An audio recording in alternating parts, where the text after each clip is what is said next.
Hello, what's up guys? Ngayon magluluto tayo ng isda. Gagawin natin dito sotokil, sugba, tula at saka kilaw. Sotokil ang gagawin natin dito. Fresh na to. Nabili natin. Kaya simulan na natin itong lutuin. Una natin gagawin, hiwain muna natin ang isda. Una kong gagawin dito ay magkikilaw muna ako. Pero bibiyakin ko muna itong ulo na aking gagawing tinula. Yung ulo dito yung aking gagawing tinula dahil masarap to. Ayan.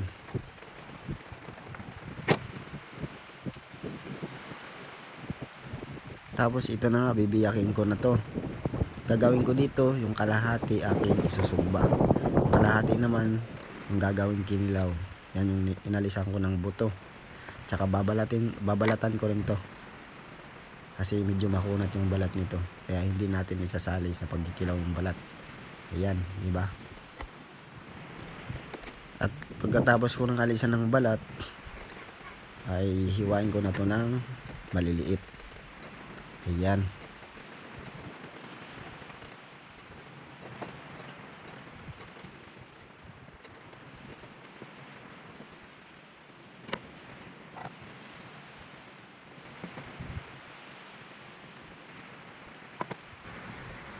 At pagkatapos yung mahiwa ng maliliit, yung gagawin natin na kinilaw, hugasan ko muna ito.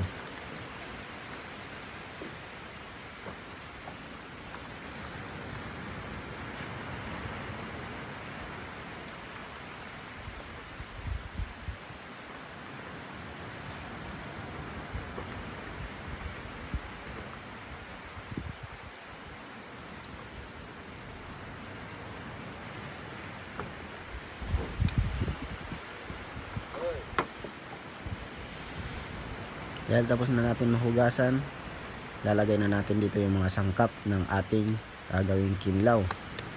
Nahiwa ko na pala dito yung mga ilalagay natin ng mga ingredients ng ating kinilaw. Gagamit ako dito ng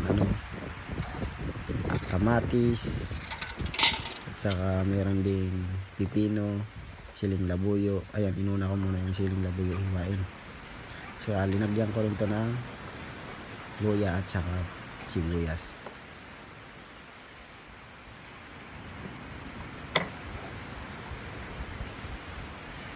Ayan, ilalagay na natin yung kamatis.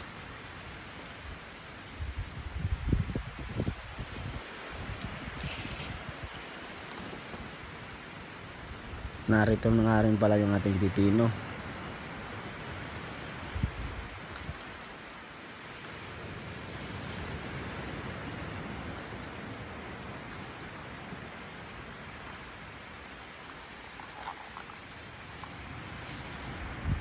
Ayan, ilalagay na rin natin yung ating hiniwa na luya at saka sibuyas.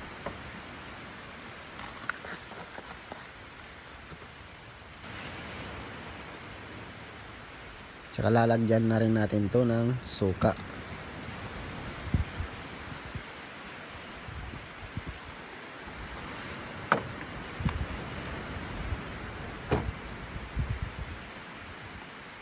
At lalagyan na rin natin to ng asin.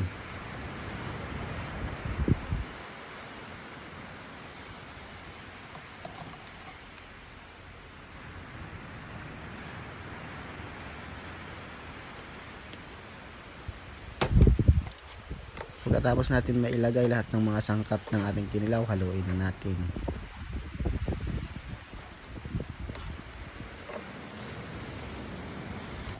At dahil nahalo na natin to, titikman na natin kung swak na to sa panlasa natin. Okay. Yan, masarap na nga siya. Okay na, medyo muna. Dahil tapos na tayong magkilaw, ang susunod natin na gagawin ay sugba naman. Hiwaan muna natin to ng 3 sa gitna para ilagay natin yung panimpla dyan. Ang gagawin natin panimpla dito ay lalagyan lang natin ng asin at saka black pepper. Yan, budburan lang natin para medyo magkalasa siya. Yan.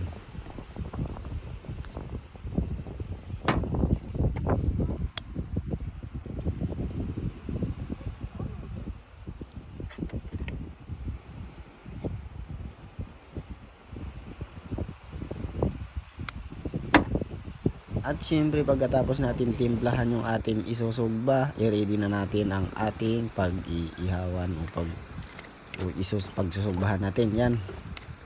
Kapag siga na pala ako dito ng uling, kaya ready to sugba na ang ating isda. Yan. Kahiran muna natin ng oil yung ating iihawan. Meron din pala ako dito idadagdag na iihawin yung na marinated natin na manok na ating ibabarbecue din. Ayan na yung ating isusugba na isda. Yan, sarap to.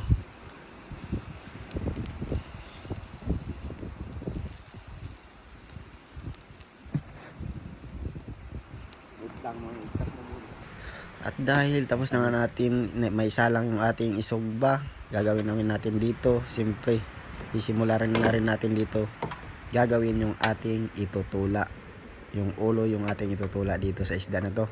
Kaya tinawag natin tong sotokil, sugba, tula at saka kilaw. Yan, simulan na natin yan. Huwag na natin patagalin yung ating tinula para gigisahin ko pala muna to bago natin gawing tinula.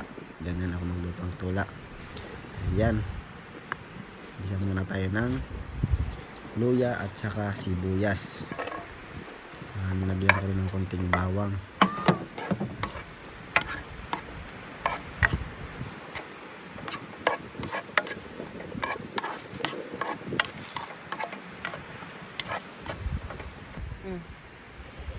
Ayan, dahil tapos na nga natin i-gisa yung ingredients, igisa na natin dito yung ulo ng isda. Ayan, halo-haloin lang natin.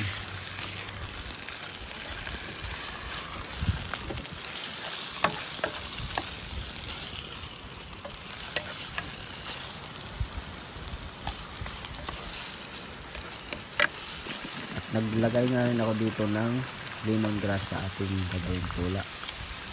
Tanglad. Yan, nilagyan ko ng tubig.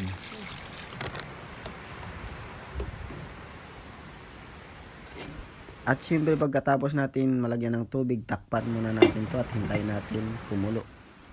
At pumunta na nga rin tayo dito sa atin sinugba. Yan, luto na siya. Diba?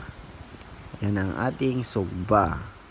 Tabi lang muna natin dito at iihawin ko na yung nasabi ko sa inyo na manok na ating gagawing barbecue din.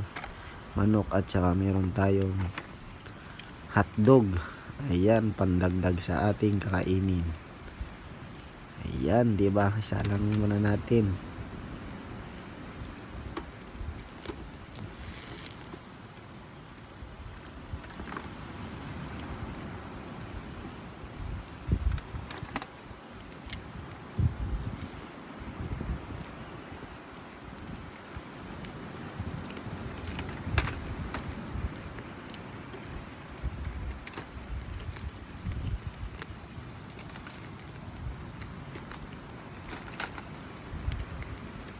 Ano ba itong mabilog nga ni?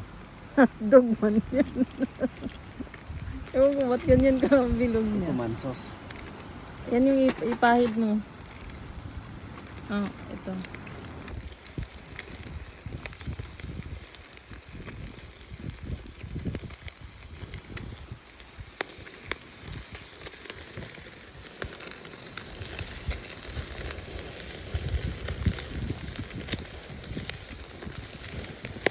Buktarin mo na, Daddy.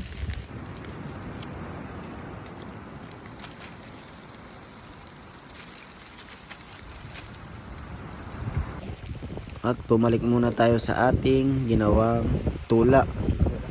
Dahil lalagay na natin dito yung gulay at sa kamatis. At siyempre lalagyan na rin natin to ng panimpla. Lalagyan ko na rin to ng asin. Ayan, lagyan na natin ng asin.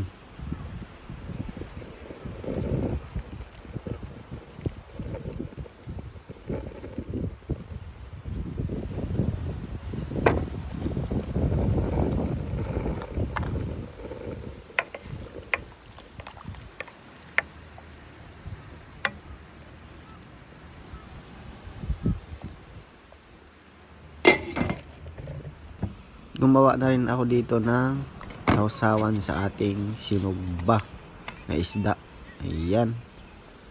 Gumawa lang ako dito ng tuyo na sausawan na may siling labuyo, may dinikdik na bawang, at saka nilagyan ko rin ng konting vinegar. At saka pipigaan ko rin siya ng lemon. Yan. Match na match yan sa ating sinugbang isda.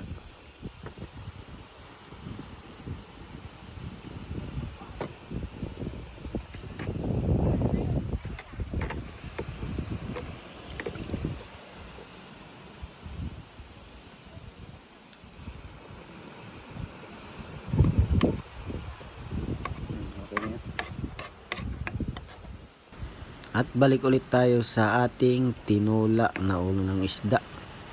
Ayan. Ang ating tula. Ayan. Halo-halo ko muna dyan. Tsaka titikman na rin natin kung swak na yung ating panimpla. Ayan. Sarap nga. Sarap nito. Ayan. Takpan natin na ulit. At narito na nga. Luto na. Ready to lapang na ang ating shoot to kill. Ayan. Yung sausawan na aking ginawa. At saka yung kilaw. At saka yung barbecue natin. At saka yung sinugbang isda. Ayan. Thank you for watching. And don't forget to like and subscribe to my channel.